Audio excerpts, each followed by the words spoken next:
Correa, un gusto saludarlo, tenerlo con nosotros aquí en el Calentado Informativo. Queríamos empezar esta entrevista pues solidarizándonos con usted, con el doctor Jorge Glass, y queríamos saber cuál es el estado de salud. Sabemos que el señor ex vicepresidente fue trasladado a una cárcel que está en pleno proceso de construcción.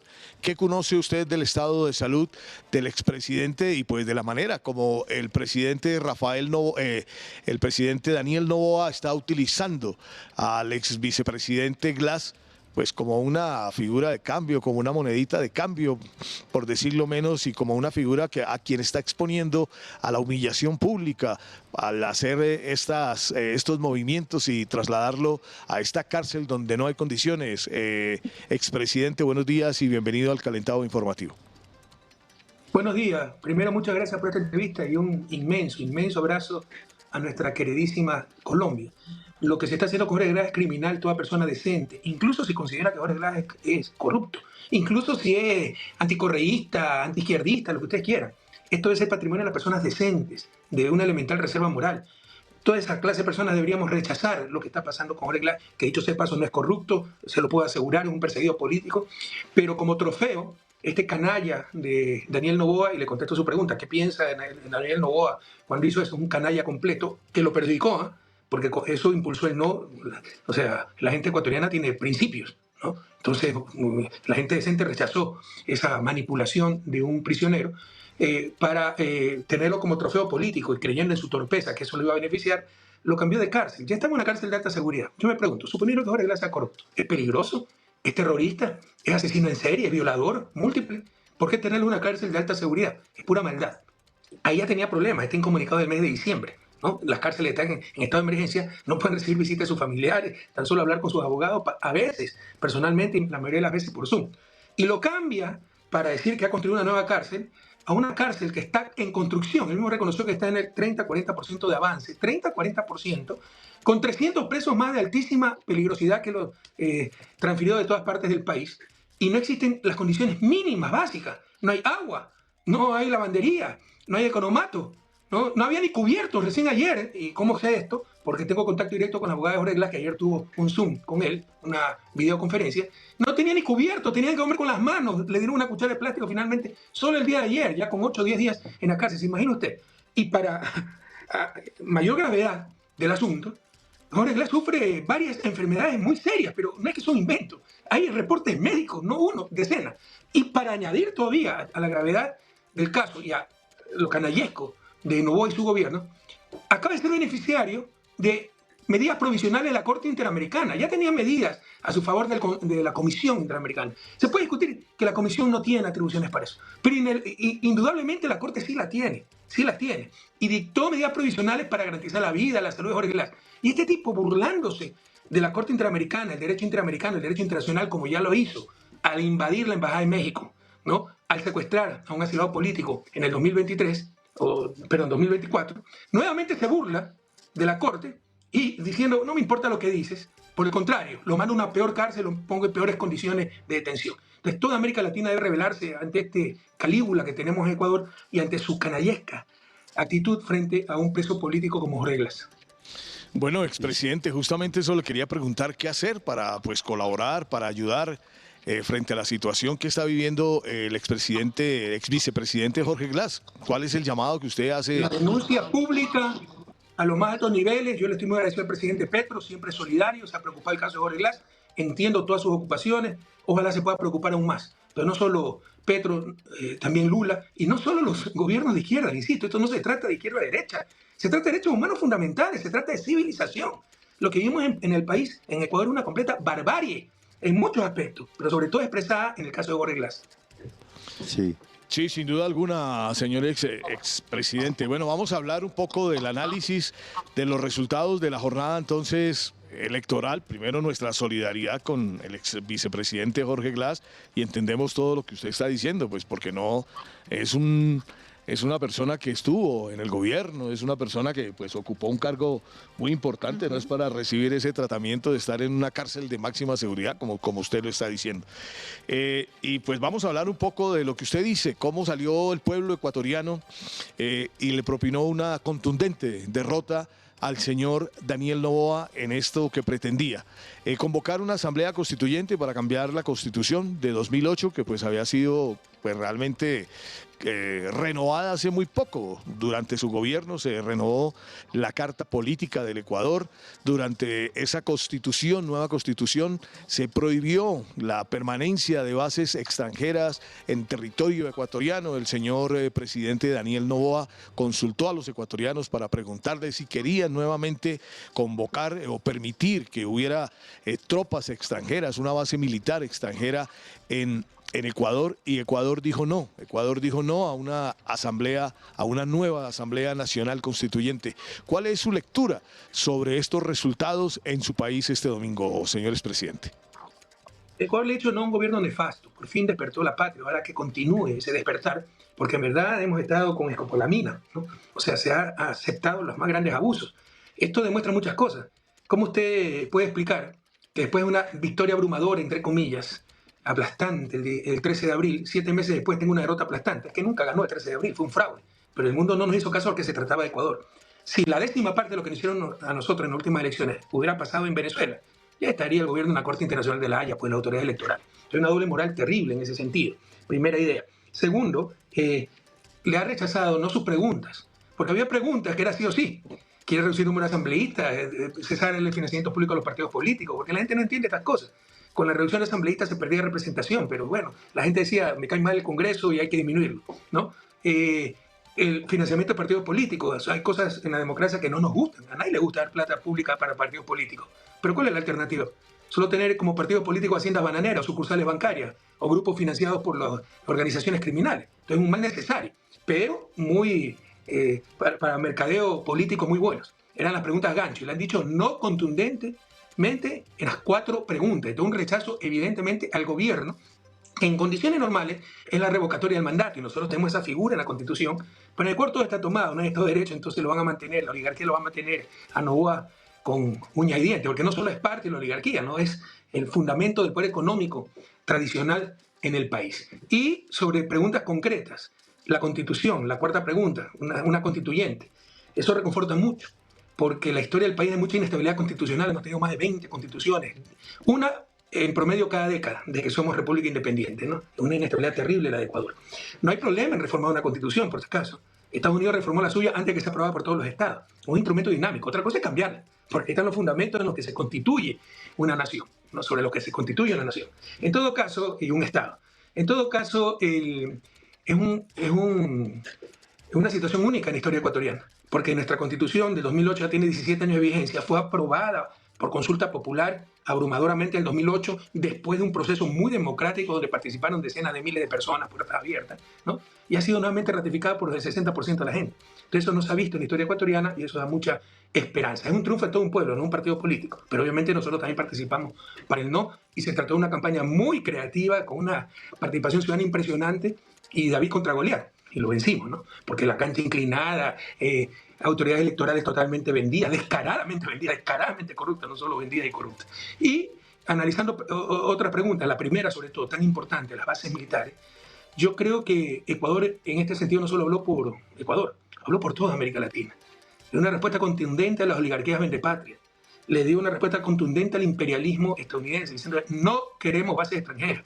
Pero esa respuesta tan contundente también lleva implícita la respuesta de no queremos injerencia extranjera, no queremos agresiones externas extrarregionales a ningún país de América Latina. Entonces, Ecuador en ese sentido, en la primera pregunta, al rechazar tan contundentemente a los vendepatrios que quieren convertir a nuestros países en colonias de Estados Unidos, que quieren sus bases militares, no para proteger a nuestros pueblos, para proteger sus intereses, para involucrarnos en sus juegos geopolíticos, ha hablado en nombre de toda América Latina y le ha hecho un no contundente a la oligarquía vendepatria y al imperialismo estadounidense.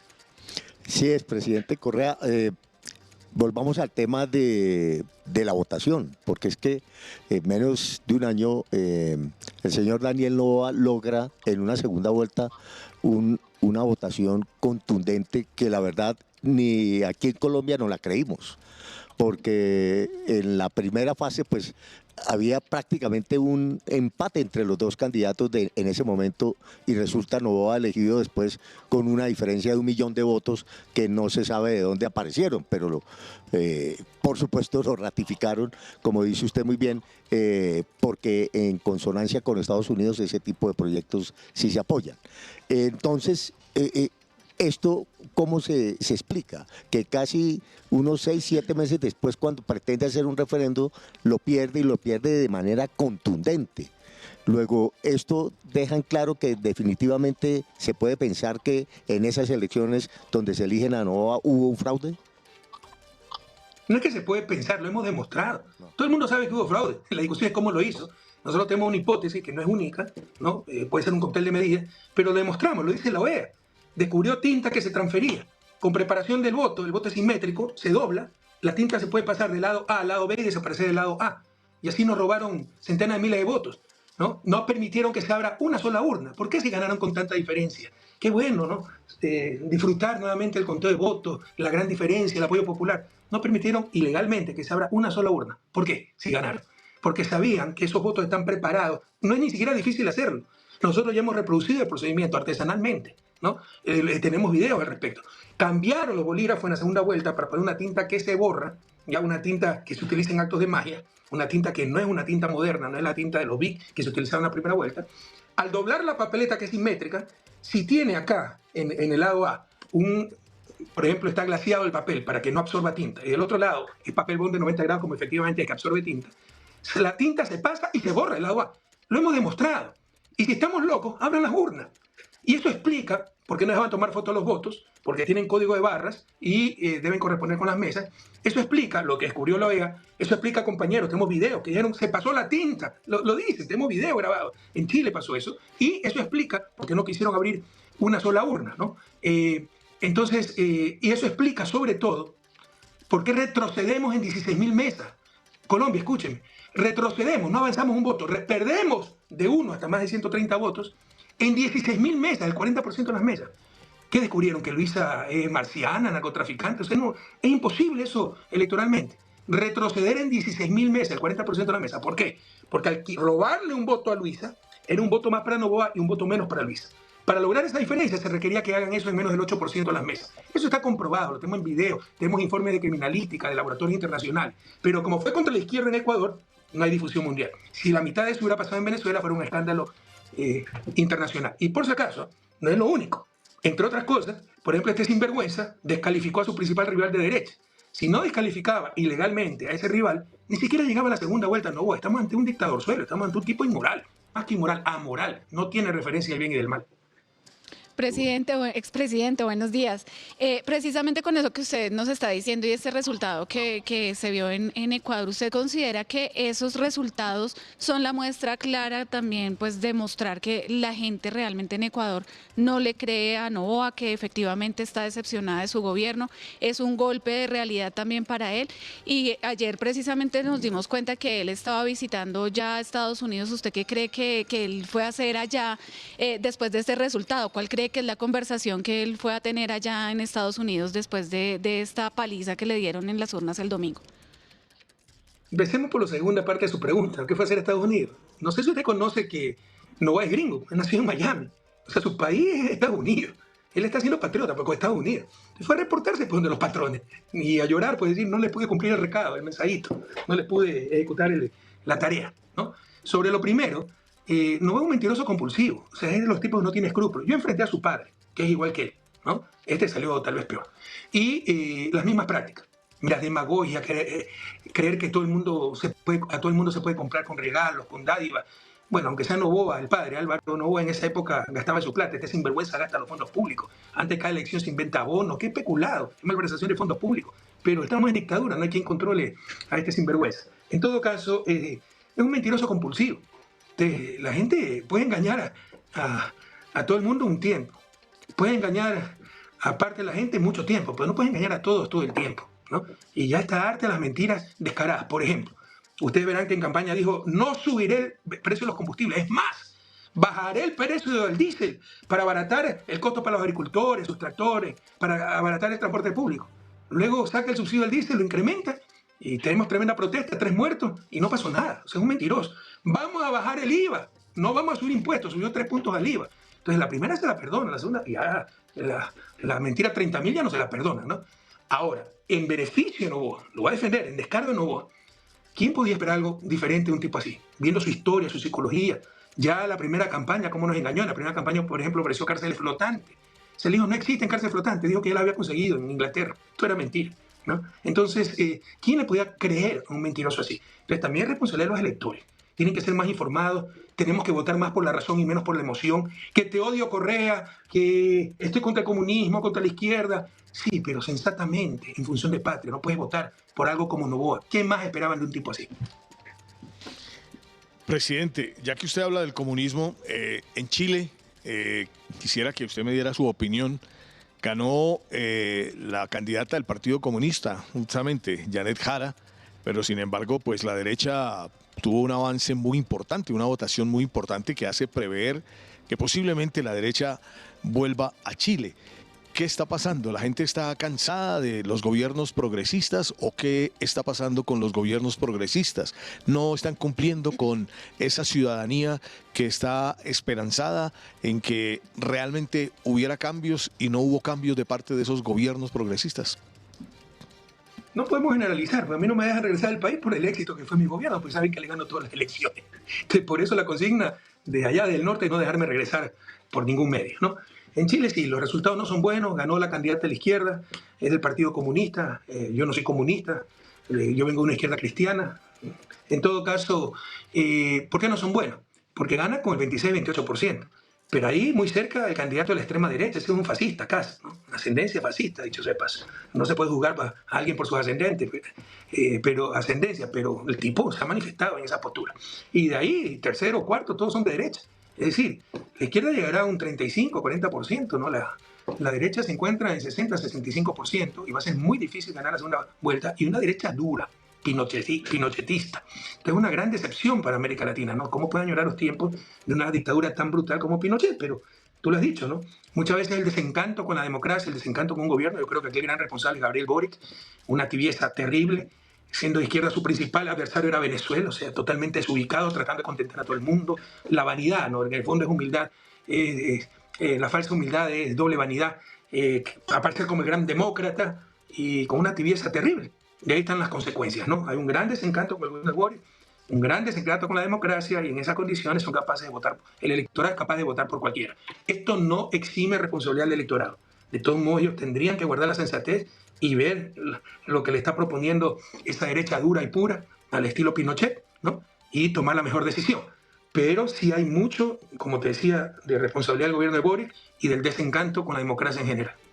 Sí, es presidente, pero fíjese que puede, en el caso de Noboa, por ejemplo, en la izquierda en Chile sucede esto y concuerdo en buena parte con su reflexión, pero con la tibieza de Boric. Claro, la tibieza de Boric, claro, con la tibieza de Boric.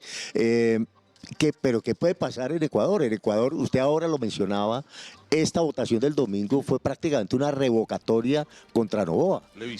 Claro, se la movieron y Noboa quedó, yo creo que quedó un gobierno muy débil y que Ecuador... El gabinete, claro, todo el gabinete. Todo el gabinete lo cambió porque le echó toda la culpa al gabinete y cambió la mitad del gabinete y se fue para Estados Unidos a pedir apoyo. Y entonces ahora va a regresar, pues yo creo que es un presidente muy débil al cual se le puede aplicar una revocatoria porque el pueblo ecuatoriano lo ha hecho históricamente y ha ocurrido en muchas oportunidades, ¿no? Yo no concuerdo con su punto de vista. Primero, está cambiando a todo el mundo, pero el remedio es peor que la enfermedad, porque parece que está eligiendo los peores delincuentes, pero delincuentes de verdad, condenados, ¿no? Por crímenes, por robo, terrible, que no pagan a sus empleados, denunciados en el Seguro Social y todas esas cosas, es terrible. Pero en todo caso, yo no concuerdo con usted. Nuestras democracias formales, tener el apoyo popular es algunas veces un detalle relevante. Lo importante es tener el apoyo de los poderes fácticos para mantenerse el poder. Principal poder fáctico, los medios de comunicación. Los partidos de izquierda no enfrentamos a los partidos de derecha, enfrentamos a sus medios de comunicación. Y hoy se habla mucho de institucionalismo, de todas estas cosas, ¿no? El premio Nobel de 2024 en Economía fue de los institucionalistas, que las instituciones son la clave del desarrollo, porque condicionan las acciones humanas. Quédense con todas sus instituciones, denme la información y verán cómo controlo las acciones humanas. O sea, la información es crucial. Con la información te manipula. Sin información veraz, no tenemos democracia. ¿Cómo eliges? ¿Cómo tienes elecciones libres limpia si no tienes información veraz? ¿Cómo tienes oportunidad de desarrollarte? Porque para la acción colectiva es fundamental para el desarrollo y sin adecuada información, ¿cómo toma las correctas decisiones de acción colectiva? Empezando por quién te va a gobernar, el programa de gobierno que va a dirigir el país, que va a conducir al país. Entonces, es un problema que nunca se topa, ¿no? Pero la prensa hegemónica latinoamericana es la mejor guardiana del status quo y en lugar de ser guardiana de la verdad, nos ha robado esa verdad. Entonces, como te decía, no concuerdo con ustedes porque en nuestras democracias de plastilina, tener apoyo popular es un detalle relevante. Yo tengo un gran apoyo popular, ¿no? ¿Y cómo puedes imaginarte un expresidente condenado por influjo psíquico? Pero es así, revisen mi sentencia, influjo psíquico. Esto es una payasada a nivel mundial, les va a ganar y algún rato se les va a derrumbar. Pero ¿quién recupera los 8 años perdidos para el país? Los 8 años de persecución y destrucción, ¿no? Y el daño está hecho. En todo caso, te puse el ejemplo de un poder fáctico, los medios de comunicación, otro poder fáctico, Estados Unidos. El poder económico, que no es que pertenece al poder económico, él es el poder económico, poder militar, incluso poder religioso. Tenemos una cúpula eclesiástica muy conservadora, ¿no? Yo era un gran amigo y adoraba al Papa Francisco, ¿no? Pero qué decepción ciertos obispos de Ecuador. Entonces, no necesitas tener apoyo popular para mantenerte el poder con este apoyo fáctico. Nuestras democracias no son democracias populares, son democracias de los poderes fácticos, no nos engañemos en eso. Y eso tiene que cambiar, pero es un proceso, ¿no? Ajá, uy, qué bien. Sí, sí, Los medios de comunicación, ¿no? Además que Novoa compró hace poco 2 medios de comunicación allá en Ecuador, ¿no? 2 medios de comunicación. Eso es lo que ha pasado. Pero no hay todo derecho en Ecuador. O sea, no solo debería estar fuera del gobierno, debería estar preso. Compró 2 medios de comunicación por medio de un testaferro que tiene como patrimonio $50.000 declarados y costaron $2.600.000 los 2 medios de comunicación. Es obvio que hay corrupción. Hubo autoatentados.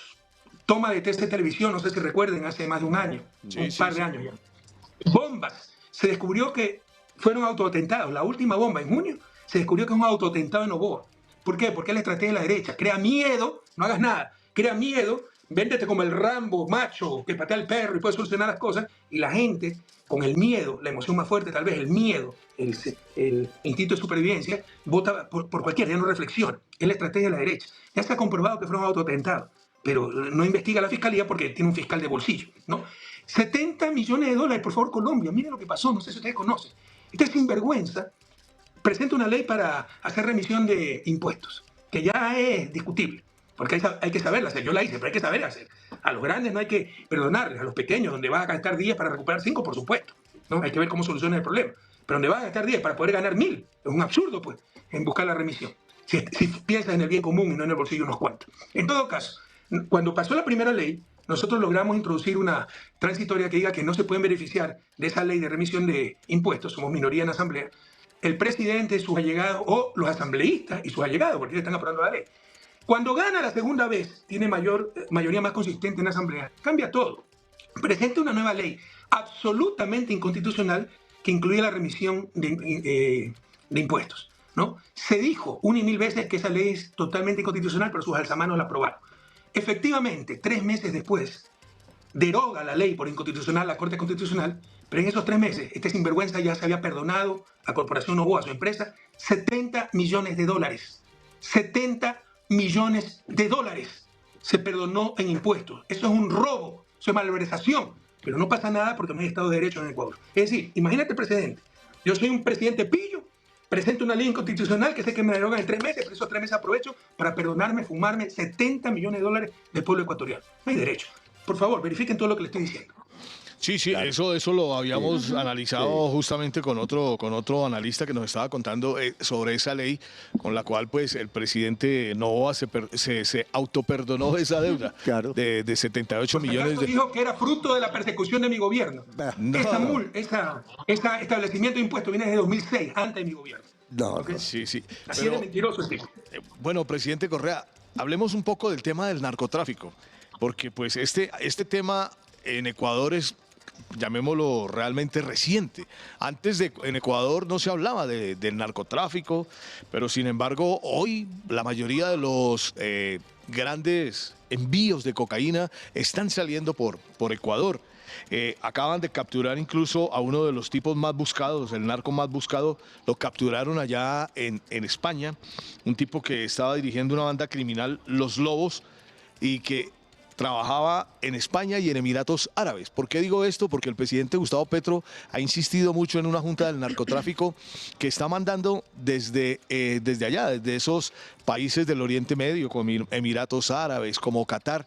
Pero, ¿cuál es en este momento la situación con la lucha contra el narcotráfico en Ecuador? ¿Hay lucha contra el narcotráfico o no hay lucha contra el narcotráfico en Ecuador? Lo que hay es show. Por si acaso, este narcotraficante que le llaman Pipo fue apresado en mi gobierno en 2011, liberado en 2018 en el gobierno de Moreno, recapturado y fingió en los tantos motines que hubo en las cárceles con centenas de muertos que era una de las víctimas y en verdad fingió su muerte y pudo escapar, ¿no? Ahora estamos contentos porque lo recapturan, cuando nunca debía estar libre. En todo caso, y usted lo ha dicho, ¿no? Es un fenómeno reciente. Lo de Ecuador era realmente inédito, con todo respeto, en medio de dos grandes productores de drogas, Colombia y Perú. Nosotros tenemos un territorio libre de drogas, declarado así por Naciones Unidas y mi gobierno, ¿ya? No éramos un gran exportador de drogas. Había el problema de las drogas, pero no en la magnitud que vemos hoy en día. Hoy somos el principal exportador de cocaína del mundo. 70% de la cocaína, ¿no?, que va a Europa, al menos Europa, creo que a nivel mundial, sale de puertos ecuatorianos. La situación es terrible. ¿Y por qué? Porque desbarataron al Estado. Ahora dicen los mediocres que yo pacté con los narcos. Hay que creer lo imposible, no pactar con los narcos. Que escondimos 7.000 homicidios. O sea, ¿cómo escondes 7.000 homicidios? Y si tienes que esconder homicidios, quiere decir que no pactaste con los narcos, pues. Y la violencia continuaba. O sea, ya hasta insultan a la lógica, ¿no? Pero en todo caso, pactamos con los narcos y es en mi gobierno que se declara el Ecuador libre de cultivos ilícitos. Es en mi gobierno que se mete preso a todos los cabecillas de la droga y después los liberan en los posteriores gobiernos. Nos condecoró hasta la DEA. Entonces ya no saben qué decir, son tonterías. ¿Qué es lo que ha pasado? Estos 8 años de destrucción, desinstitucionalización, permitieron que el crimen organizado infiltre el Estado. Ese es un fenómeno nuevo y gravísimo, porque con todo respeto, cuando el narcotráfico y el crimen organizado infiltra el Estado, ya es muy difícil resolver el problema. Se lo ha logrado. Lo logró Venezuela en 2 estados donde tenían totalmente infiltración del narcotráfico. Pero México no lo ha logrado. Con todo respeto, Colombia no lo ha logrado. Ecuador está en esa lucha, pero es un nuevo problema. Ya no es que se lucha solamente contra el crimen organizado del narcotráfico, sino que ese crimen ha infiltrado el Estado. Y cuando ha infiltrado el Estado, ¿a qué me refiero? Ha infiltrado el propio gobierno, como el gobierno de Lazo, como el gobierno de Noboa, un gerente de Bananera Noboa, Bernardo Manzano, que fue ministro de Agricultura de Lazo, triplicó los permisos de exportación bananera para que la mafia albanesa pueda exportar banano. Es evidente que fue para beneficiar al narcotráfico. ¿Usted cree que se lo ha investigado, se lo ha sancionado? Y sigue gerente de Corporación Noboa, dicho sea de paso. Ha infiltrado el gobierno, ha infiltrado la Asamblea, el legisladores financiados por el narcotráfico. Obviamente ha infiltrado la justicia, fiscalía, ha infiltrado las Fuerzas Armadas, ha infiltrado la policía e incluso ha infiltrado importantes sectores privados o se benefician de estos sectores privados. Se calcula que se lavan anualmente en el sistema financiero ecuatoriano más de 4.000 millones de dólares de dinero sucio del crimen organizado y particularmente del narcotráfico. Si se elimina ese problema, quiebra el sistema financiero. Entonces hay banqueros que no quieren que se combate el narcotráfico. Entonces, respondiendo a su pregunta, tenemos un problema mucho más grave porque es un crimen organizado que ha infiltrado al Estado de importantes sectores de la sociedad ecuatoriana y no existe entonces ni la voluntad ni la capacidad para hacerlo. Si hubiese voluntad, ¿por qué no controlan los puertos? Toda la droga sale de los puertos de Guayaquil, sobre todo del puerto de Guayaquil, un poco del puerto Bolívar en el sur, en contenedores de banana. ¿Por qué no están ahí los perros para detectar la droga, los escáneres, los controles? Y por supuesto, y por si acaso, algunos puertos privados son de Corporación Noboa. ¿Por qué no hacen lo evidente? Y solo hacen show de agarrar al pequeño narcotraficante o bombardear la minería ilegal para parecer como Rambos y no van a la raíz del problema. Para combatir el crimen organizado, colombianos y colombianos, no se requiere Rambos, ¿no?, y machitos que jueguen a supercomando. Se requiere más bien un Sherlock Holmes, se requiere tecnología, inteligencia, coordinación internacional, y nada de eso hace. Entonces no hay ni la voluntad, tampoco la capacidad. O sea, el gobierno de Noboa sí quisiera hacerlo, es altamente inepto, engañó durante las elecciones diciendo que tenía un plan Fénix para recuperar la seguridad del país, ofreció en 1 año reducir a la mitad los homicidios y en 2 años ya volverlos a la normalidad. En realidad nunca hemos tenido tantos homicidios como ahora y vamos a acabar el año 2025 como el año más violento de la historia. Entonces, resumiendo la contestación a su pregunta, ¿no?, el crimen organizado y el narcotráfico ha infiltrado el Estado ecuatoriano importantes sectores de la sociedad. Eso implica que no hay voluntad para combatirlo y tampoco hay, por un gobierno inepto, la capacidad para hacerlo. Pero hasta tal punto de poder hablar de un narcoestado en este momento, ¿o no se puede hablar de un narcoestado en Ecuador? Temo que sí se puede hablar ya de un narcoestado, lastimosamente. A mí como ecuatoriano me duele en el alma, pero creo que cumple con todas las condiciones. De hecho, The Economist hace más de un año ya nos dijo Ecuador el nuevo narcoestado a nivel mundial, ¿no? Impresionante, impresionante. Definitivamente, lo que estamos viendo que usted nos está contando es como una radiografía de lo que está sucediendo en muchos países latinoamericanos también. Unos que ya lo han vivido y otros que posiblemente lo vayan a empezar a vivir, pero que se va viendo como que ese va a ser el diagnóstico. Yo le quería preguntar, presidente, precisamente por eso, ¿qué hacer para que Latinoamérica se pueda como unir, hacer como una especie de bloque latinoamericano para poder enfrentar además todas estas amenazas? Porque desde Estados Unidos se habla pues como de los ataques que hemos estado viendo a las lanchas, por ejemplo, que no tenemos o no se conocen las pruebas de si esas personas que han sido atacadas efectivamente son o no son narcotraficantes, que hay una amenaza como de injerencia también en nuestros países y que no se está atacando realmente a los países que sí pueden estar teniendo nexos lamentablemente en este momento con el narcotráfico, como es esto que usted nos está contando. ¿Cómo lograr un bloque latinoamericano que efectivamente como que establezca con contundencia la protección de la soberanía de nuestros países? Mire, reventar lanchas, así sean de narcotraficantes, no es posible. Son ejecuciones extrajudiciales. Para mí el narcotráfico es una barbarie, pero no se combate con más barbarie. Eso no nos lleva a la civilización, nos lleva a más barbarie. La barbarie se combate con civilización, con Estado de Derecho, con normas fuertes, severas, pero dentro del Estado de Derecho, dentro de la civilización. Y usted ha contestado la pregunta, ¿qué se puede hacer? Un bloque latinoamericano. Esto es un problema, un crimen, el crimen internacional debe combatirse con coordinación internacional, empezando por la coordinación de los Estados latinoamericanos, que no permitan barbarie y que no permitan tampoco abusos, ¿no? Porque como decía Eduardo Galeano, ese tan agudo y genial escritor uruguayo ya fallecido, en la lucha contra las drogas, las responsabilidades están compartidas. Latinoamérica pone los muertos y ellos ponen las narices. Si tienen tantas tecnologías, si son tan machos, si tienen radares, satélites, ¿por qué no combaten el consumo? Porque muchos de ellos mismos son fumones. Por lo menos hay 3 presidentes estadounidenses vivos que han reconocido que consumieron droga. Bush, Clinton y Obama. Entonces, ¿por qué no combaten el consumo? Como lo hicieron cuando en la prohibición, empezaron a hacerlo. En la prohibición con la enmienda, me parece, 18-19 de la Constitución estadounidense en los años 20, prohibición del alcohol. Prohibieron la producción y consumo de alcohol. Les reventó el problema. Violencia, mafias, no pago de impuestos, continuó el consumo pero sin control sanitario del alcohol. Y con el pragmatismo de los gringos, es la única enmienda que han derogado y volvió a ser legal el alcohol, que es una droga y que mata más que las drogas convencionales o que normalmente nos identificamos como droga. Mata más el alcohol, por si acaso. Más accidentes de tránsito, alcoholismo, etc. Pero la legalizaron, volvieron a legalizarlo, pero con controles sanitarios, con pago de impuestos y se acabó la violencia, ¿ya? Pero ¿por qué? Acá es otra estrategia. La única diferencia conceptual con el problema del alcohol en los años 20 en Estados Unidos es que los muertos de ese momento y la violencia estaban en Estados Unidos. Ahora los muertos y la violencia están en Latinoamérica. Entonces, para combatir este problema, que es una maldición para toda la humanidad, el problema de las drogas, por supuesto que tenemos que hacer un bloque latinoamericano y atacar decididamente el problema, pero sin los abusos, sin la simetría que vemos hoy en día en esta supuesta lucha contra las drogas. Sí, presidente, pero perdón, Jairito. Es que, señores presidente, es que nos están vendiendo esa lucha contra las drogas. El señor Donald Trump está enviando su arma de guerra más poderosa, el portaaviones USS Gerald Ford, supuestamente submarinos nucleares, a combatir las drogas. Y están bombardeando unas pobres lanchas que todavía no sabemos si van cargadas o no van cargadas con droga. Si van cargadas con droga, tampoco, como usted lo dice, merecen pues ser combatidas con esa barbarie. Pero usted lo decía en la primera respuesta, cuando hablaba sobre la votación frente a la presencia de tropas extranjeras en Ecuador, que Ecuador está diciéndole no a la presencia de tropas extranjeras en la región.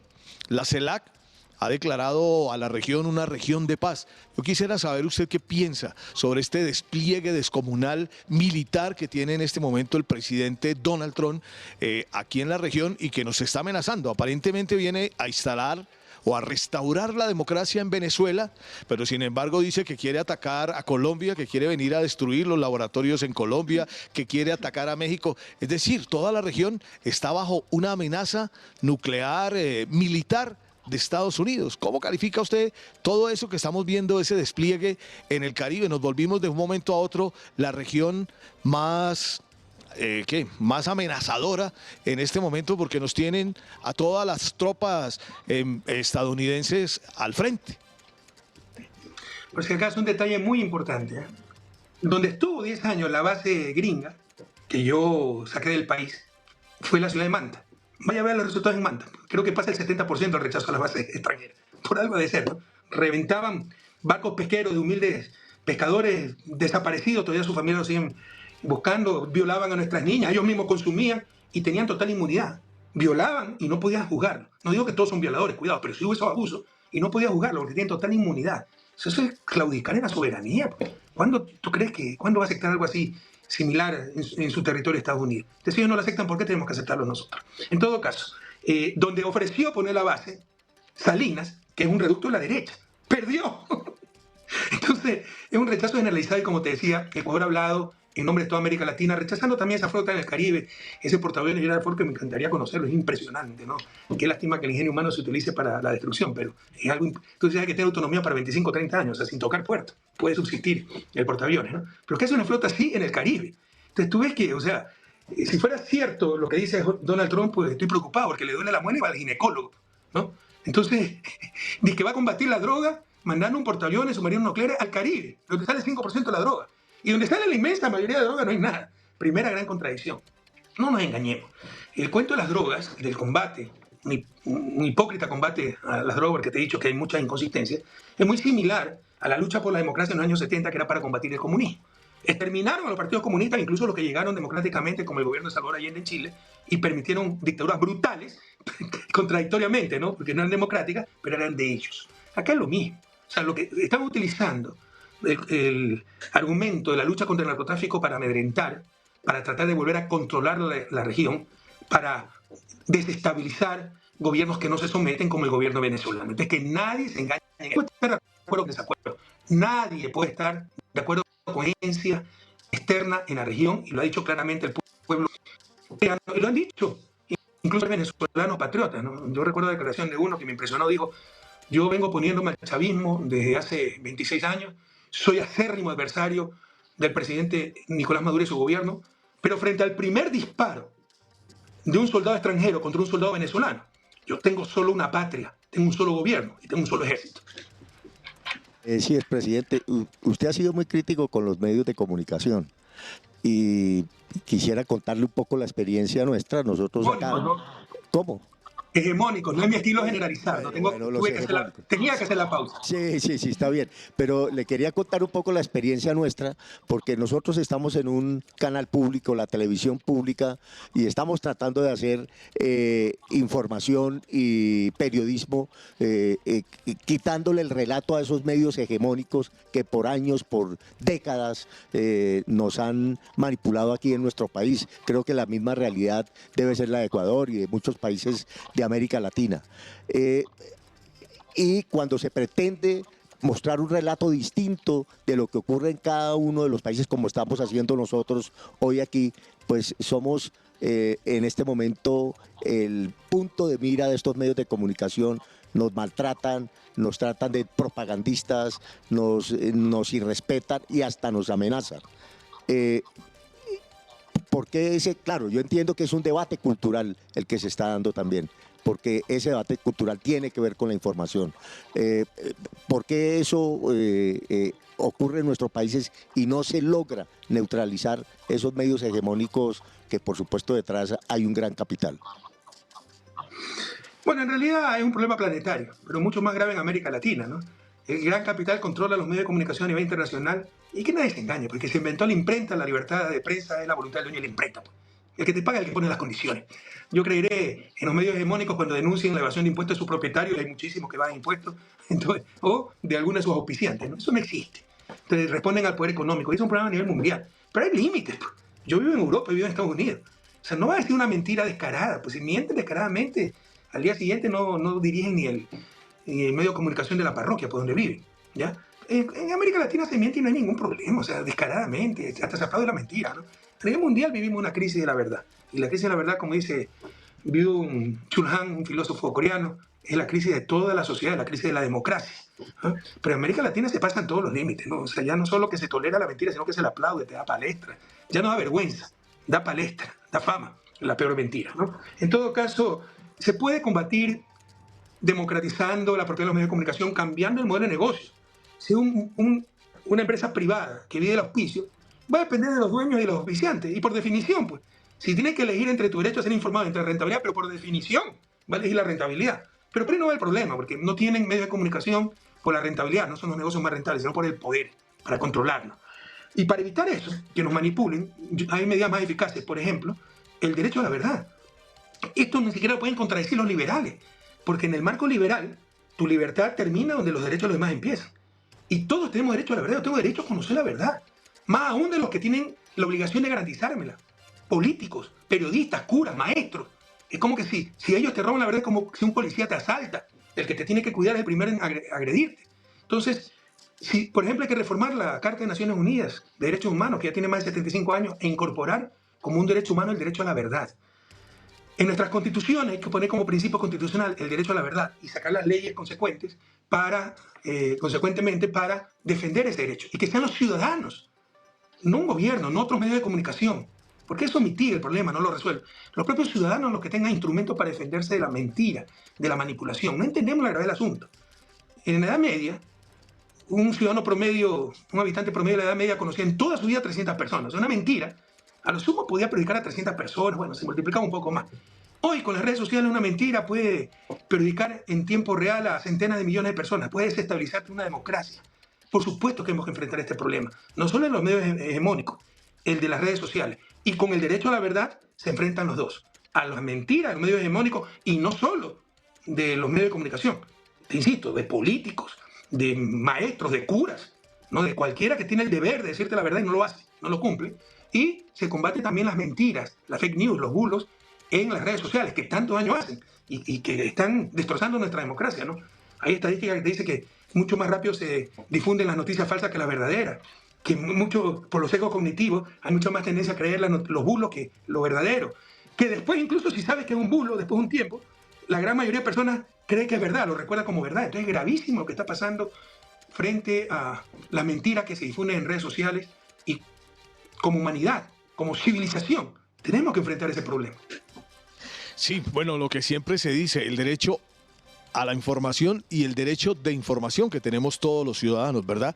Y pues bueno, desafortunadamente, por ejemplo, en el caso de Colombia, los medios privados utilizan casualmente las frecuencias del Estado. Pero yo quiero aprovechar que usted está con nosotros para preguntarle lo siguiente, presidente.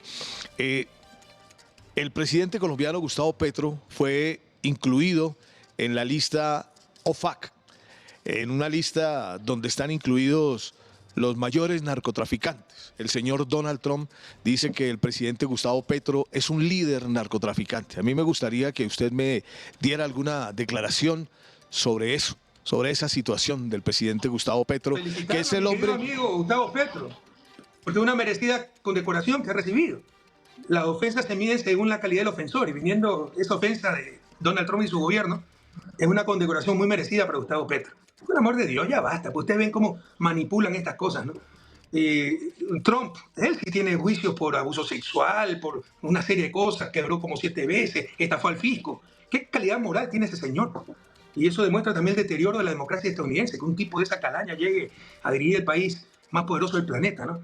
Pero los insultos de Trump se tienen que, y las acusaciones de Trump, y las condenas de Trump, se tienen que recibir como, en el caso de Gustavo, como merecidas condecoraciones. Y en mi caso, porque a mí también me quitaron la visa y tonterías, como inmerecidas condecoraciones.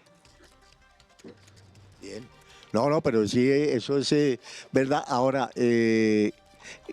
yo le quería preguntar precisamente eso, su opinión sobre un señor como Donald Trump. ¿Usted qué piensa de Donald Trump? Mira, yo creo que no se puede ser buen gobernante si no eres buena persona, ¿no?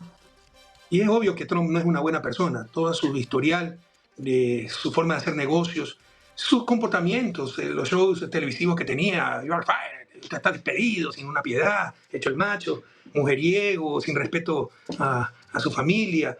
No me quiero meter en esas cosas personales, pero para mí dicen mucho de una persona. Sus agresiones sexuales, su relación con Epstein, Jeffrey Epstein, el pedófilo gringo que se suicidó, o lo suicidaron porque sabía demasiado.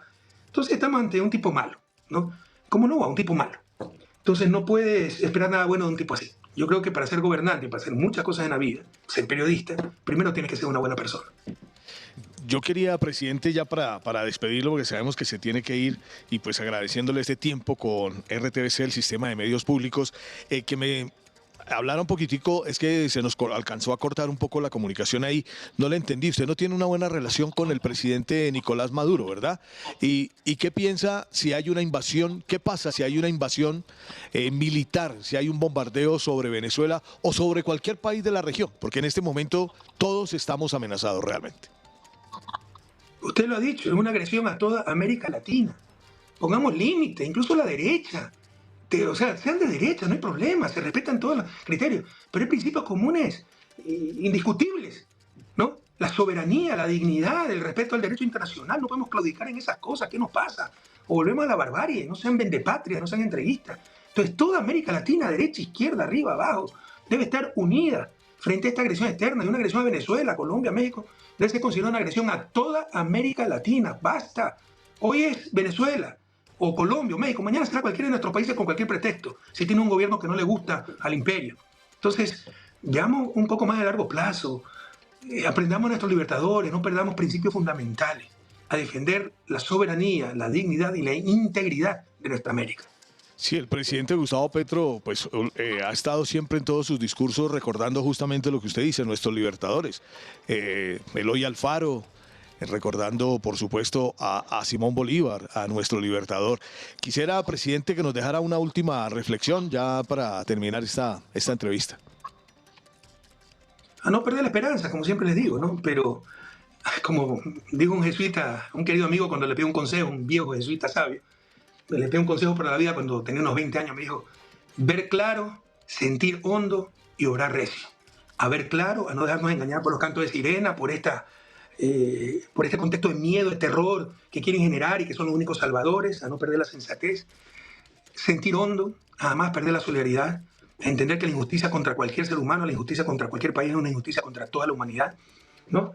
Y obrar recio, a ser eficaces, eficientes para tratar de transformar nuestra realidad con medidas concretas, como te decía. Hay que buscar enfrentar la cuestión mediática y dar soluciones como, por ejemplo, el derecho a la verdad para evitar ser manipulado por una prensa hegemónica que no informa, sino que manipula, controla. Bueno, presidente Correa, pues muchísimas gracias por estar con nosotros, por este tiempo. Muchas gracias, de verdad. Pues muy aleccionadoras sus... Un inmenso abrazo allá en Bélgica. Que esté muy bien, presidente. Bueno, muchas gracias a Rafael.